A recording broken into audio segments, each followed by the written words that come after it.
Is Washington state's impending millionaires tax forcing the rich to flee the state? This is a question many are asking right now with the tax set to go into effect in less than 18 months. There's new data to suggest an exodus is already happening. Looking for Northwest lifestyles of the rich and famous? You'll find it on King County's so-called Gold Coast. $50 million mansions, your own float plane? They've got that too.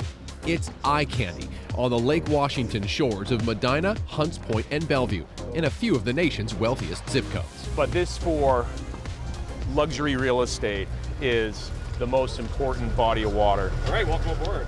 Dean Jones, president and CEO of Realogic Sotheby's International Realty, gave us the best view yet, where Northwest tech pioneers and business billionaires have lived for generations. This is the high water mark of real estate in the Pacific Northwest. But since the Washington legislature agreed to slap a new 10% tax on any income exceeding more than $1 million per year, a new trend has emerged on the Gold Coast. Believe it or not, we have seen 200%, 300%, 400% increases in listing volumes and sales since the millionaires tax has been announced. The trend would suggest a massive exodus of wealthy homeowners fleeing the state to escape higher taxes.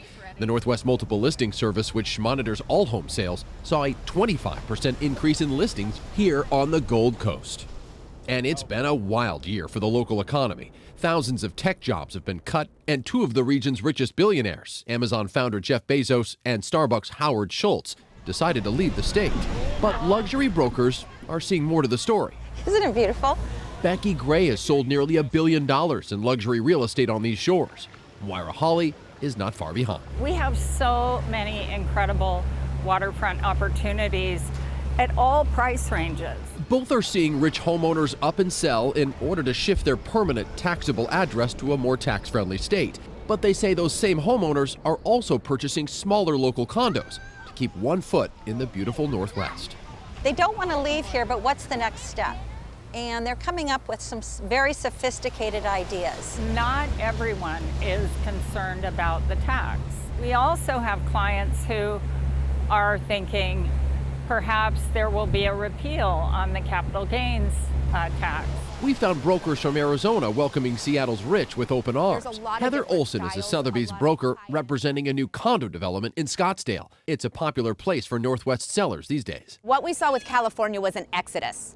What I'm seeing is a trickle effect of Washington of the diversification. So they're not coming down saying we have to get out of here. They're saying we want something in addition to. By law, anyone attempting to move their permanent residence to Arizona must live there for half the year and obtain an Arizona driver's license. Jones sees bright horizons from his view on the Gold Coast of Washington. When a mega mansion goes on the market, there seems to still be eager, wealthy buyers ready to move in. The good news so far is that there's been an equal number of would-be buyers that were waiting for that opportunity. And so far we have seen the demand keep up with the increased supply. As I mentioned, we still have 18 months to go until this goes into effect. There's also the recall effort we've been reporting, so a lot of moving parts here. And as we mentioned in the story too, a lot of prospective sellers are kind of waiting right now to see if their recall goes through or how close we get to the tax before they make any big moves. So we'll have to wait and see how this plays out. Right, because that could impact their decisions altogether. And you and I were talking earlier that this might encourage people who were thinking about purchasing some of those properties who were on the fence to maybe make that move. Yeah, it's a different world when you're dealing with $50 million homes. Right. But it's definitely one watershed moment we're seeing right now on the waterfront with this new tax. Absolutely, and we'll keep following that. Jake, thanks.